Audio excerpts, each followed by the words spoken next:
As a reminder, I will ask people to silence our phone or maybe to switch them off so that we can keep our attention to Brother Bruce. You are welcome.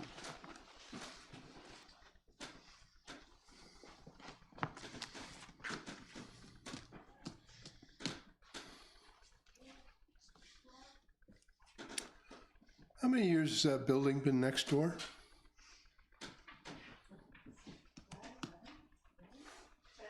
20, 15? 7 years? Yeah, somewhere around there.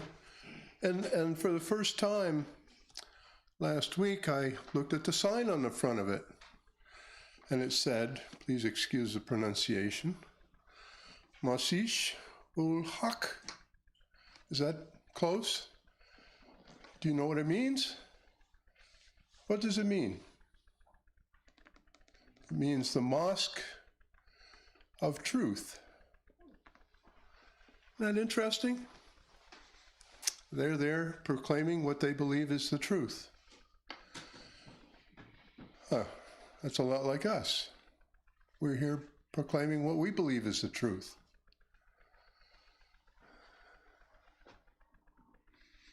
I just find that fascinating. So we're going to talk about truth and how do we decide what is truth? You know, God gave us His Word to guide us so we can speak His truth. In the Bible, there's all kinds of interesting stories. And there's a story about Jeremiah. And he's in a very difficult position, Jeremiah. Jerusalem, where he lived, was surrounded by the Chaldean army, the Babylonian army, to be punished for their many transgressions. Many would be killed, and most of the ones that were left would go into captivity. And yet Jeremiah had gotten a strange message from God. It said, go buy some land.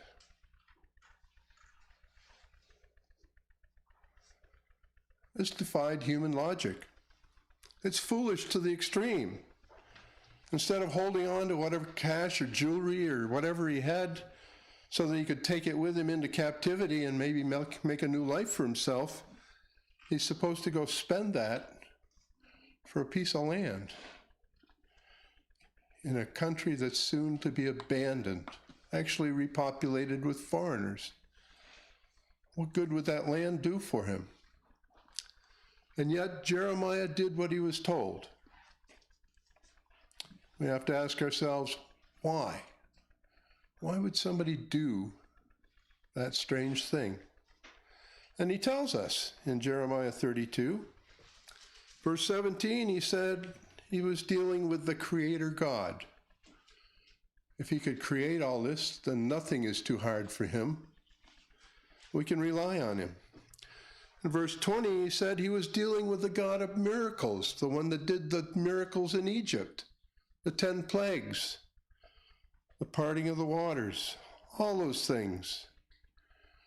God is worthy of Jeremiah's trust. In verse 21, it said God delivered the Israelites from Egypt. And so Jeremiah could reason, maybe he can deliver us from this captivity.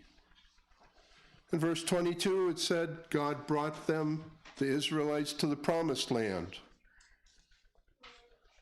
Maybe God could bring us back to the promised land.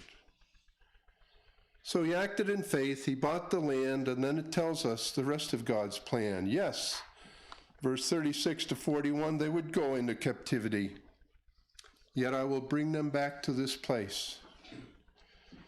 God affirms his everlasting covenant with Israel to do them good and to help them be faithful.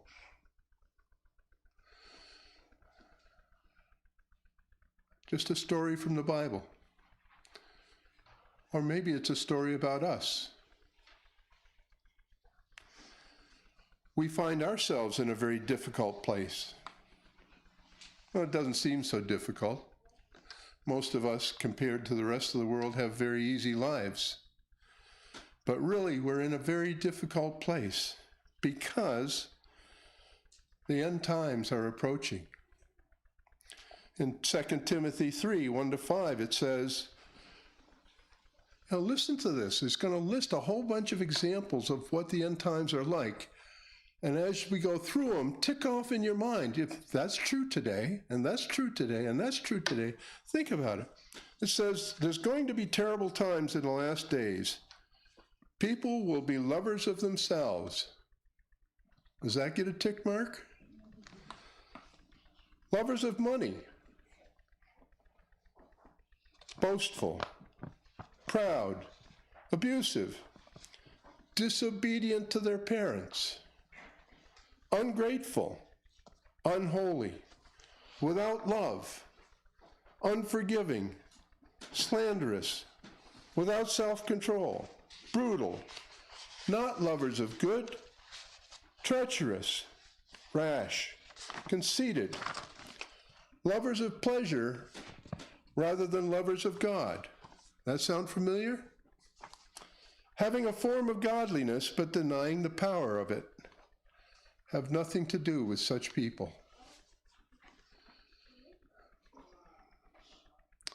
Sounds familiar, doesn't it? Most of us probably haven't given a lot of thought to this, that this could happen in our lifetime.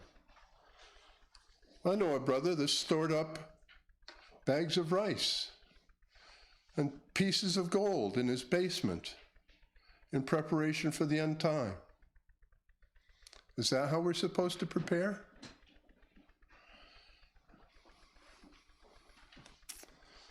We need to be ready to survive the ordeal ahead. You know, it's useful to remember that the people that went into captivity at the time of Jeremiah, when they were told, come on back to the promised land, let's all go back, 90% of them stayed. Only 10% of them went back to the promised land. What happened to that 90%? They became assimilated. They became part of the culture around them. They were comfortable there, more comfortable than going back to God's promised land. Are we becoming assimilated?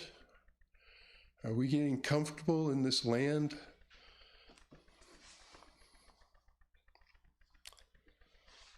One of the frightening parts of the Timothy quote is that passage that said they would have a form of godliness but without recognizing its power.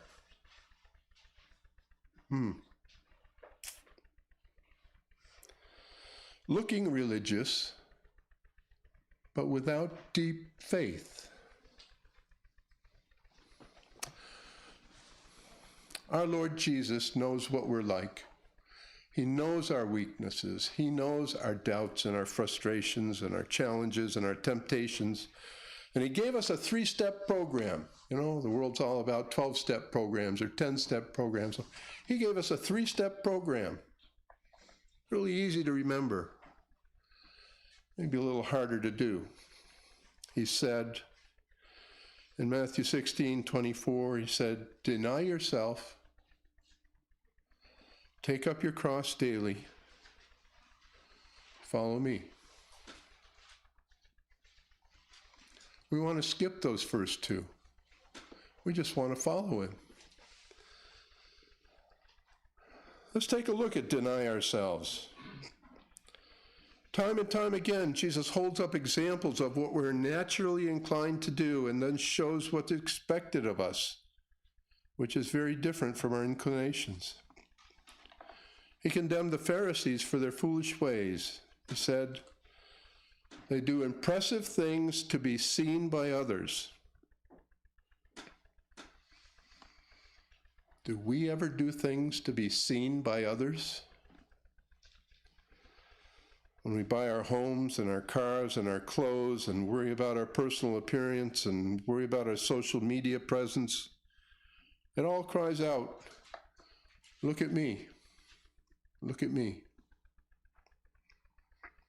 Instead, Jesus says, blessed are the meek, the poor in spirit, the pure in heart. Jesus condemns the Pharisees for their detailed religious practices. It was a performance intended to impress others. Can we do this?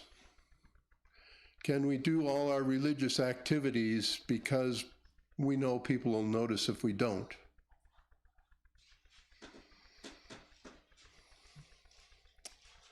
It can become a performance for us too.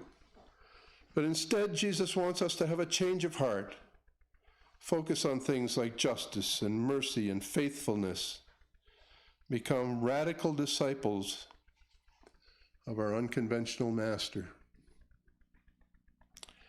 It's possible to do both, the practices and the converted heart, and that's what he wants.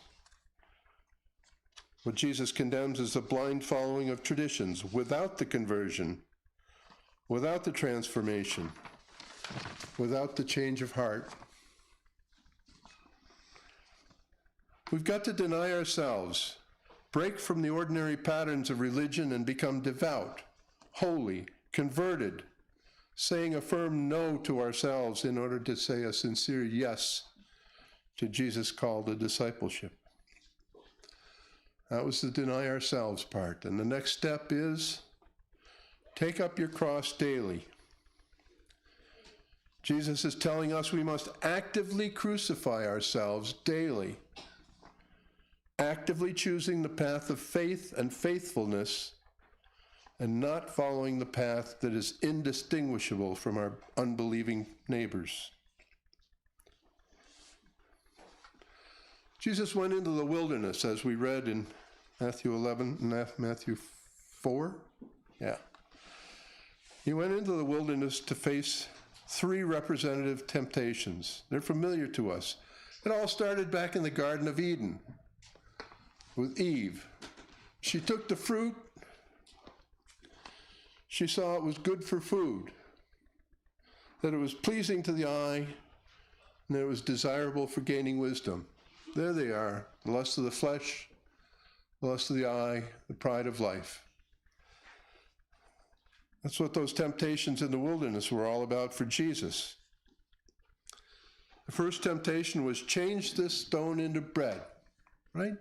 And we can imagine Jesus saying to himself, God doesn't want me to die out here in the wilderness. Of course it's okay to do this. But then he thought about the passages in the scripture, and he learned to deny himself, to say a firm yes to God.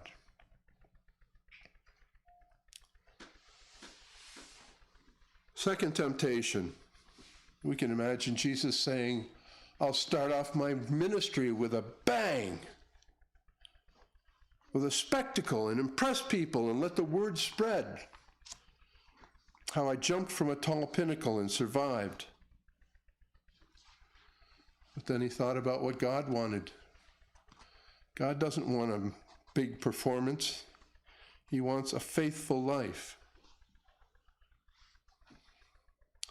We get tempted to do things, to be seen, to impress, to make a name for ourselves, to be at the right places. We all face this. You know, the whole advertising, go ahead, buy it. You deserve it. A little more debt won't hurt. We have to learn to say no. We have to learn to crucify ourselves. Jesus says, blessed are the poor in spirit. Blessed are the pure in heart. We need that daily cross to nail our ego-lifting desires and crucify them and say no to the siren call of social media and gossip and say a firm yes to our humble master. You know how he's described in the Bible? See this big handsome guy that comes out of northern Israel to preach the gospel? It says no, actually. He had no form or majesty that we should look upon him. No beauty that we should desire him. The humble man coming to serve the living God. And then there's that aspect of pride of life. Jesus, perhaps thinking Just think what I could accomplish if I lived to be 80 or 90 years old, spent my life healing and teaching and bringing peace to all nations, becoming their ruler, setting a tone that would last for generations, right? That's how the humans think. We make our little plans. We influence the world around us into what we think it should look like. Instead, Jesus got just 3.5 years of self-denial inside one little country in the Middle East, mostly facing rejection. And then at the end, his reward, the cross. He set aside his own ambitions, dreams. He aligned himself to his Father's will. What about us? Sometime soon, Jesus will appear, and he'll call us to join him, maybe one by one, for a little chat that will expose our every thought. He's got this 3-step program. The first one was deny ourselves. The second one was take up our cross daily.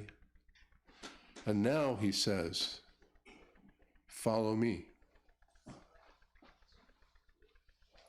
The disciples said, we've left everything to follow Jesus, but of course they hadn't. Things got tough and they went back to their fishing jobs. They went back to their families. But in their minds, they'd left everything to follow Jesus. They still had that fleshly tendency to compare themselves among themselves, right? Arguing which of us is the greatest. But when so many other disciples departed, these 11 stuck. When Jesus spoke about them, he said, you're the ones that continued with me in my trials. And he called them friends. These are the men, along with the women who followed and supported them, that Jesus uses to show us what real discipleship looks like. Not a relaxed, worldly life like the world of unbelievers around us, but a transformed, sacrificial, worshiping life. A life that says, I need to be baptized. A life that says, I need to be converted. A life that recognizes, how could I have lived such a silly, meaningless life for so long?